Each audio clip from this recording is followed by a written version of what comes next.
செங்கல்பட்டு மாவட்டம் தாம்பரத்தில் 3 கடைகளுக்குள் கால்வாய் அமைத்து விடியா மாநகராட்சி அவமானகரமான சாதனை படைத்துள்ளது.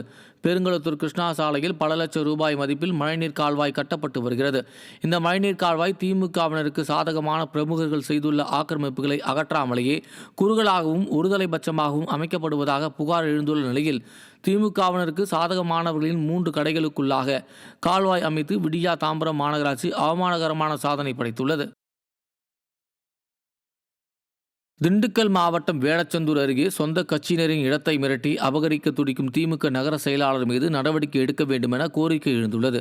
செங்குளத்தப்பட்டி பேருந்து நிறுத்தம் அருகே டீ கடை நடத்தி வரும் மருதமுத்து திமுகவில் பல ஆண்டுகளாக இருந்து வருகிறார். இவரது இடத்திற்கு அருகே திமுக நகர செயலாளர் கணேசன் 40 சதுர அடி இடத்தை மட்டும் வாங்கிக் கொண்டு அதனை சர்வேயர் ஜெயஸ்ரீ உதவியுடன் 230 சதுர அடியாக பத்திரப்பதிவு செய்துள்ளார். மேலும் மருதமுத்துவின் இடத்தையும் கேட்டு நேரடியாகவும் காவல்துறை மூலமாகவும் மிரட்டல் விடுத்து வரும் கணேசன் தற்போது குடிநீர் இணைப்பையும் துண்டித்துள்ளதாக குற்றம் சாட்டியுள்ளார். இந்த கட்சிக்காண்டி கஷ்டப்பட்டிருக்கேன், அனுபவிச்சிருக்கேன்.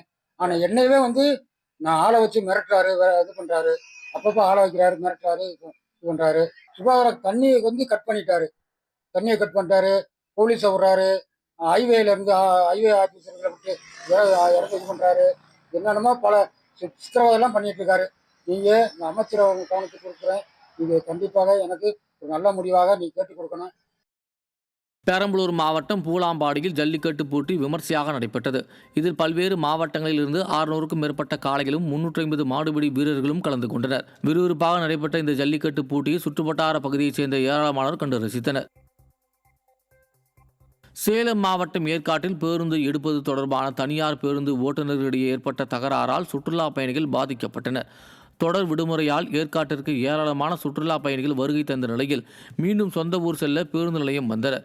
அப்போது யார் முதலில் பேருந்து எடுப்பது என்பதில் தனியார் பேருந்து ஓட்டுநருக்குள் தகராறு ஏற்பட்டதால் மணிக்கணக்கில் காத்திருந்து அவதிக்குள்ளான சுற்றுலா பயணிகள் விடுமுறை நாட்களில் கூடுதல் அரசு பேருந்துகளை இயக்கக்கூட இந்த விடியா அரசுக்கு தெரியாதா என தங்கள் ஆத்திரத்தை கொட்டி தீர்த்தனர்.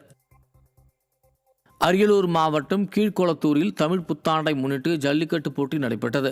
இந்த ஜல்லிக்கட்டு போட்டியில் திருச்சி, கரூர், புதுக்கோட்டை, அரியலூர், பெரம்பலூர், கடலூர் உள்ளிட்ட பல்வேறு மாவட்டங்களைச் சேர்ந்த 500 மாடுபிடி வீரர்களும் 300க்கும் மேற்பட்ட காளைகளும் கலந்து கொண்டன.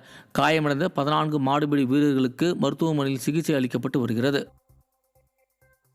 புதுக்கோட்டை மாவட்டம் ஆலங்குடி அருகே தமிழ் புத்தாண்டை முன்னிட்டு வடமாடு மஞ்சு விரட்டு போட்டி நடைபெற்றது. வேங்கிடகுளம் கிராமத்தில் நடைபெற்ற இப்போட்டியில் ஏராளமான காளைகளும் காளையர்களும் கலந்து கொண்டு காளைகளை தழுவினர். இதனை சுற்றுப்பகுதியைச் சேர்ந்த ஏராளமானோர் கண்டு ரசித்தனர்.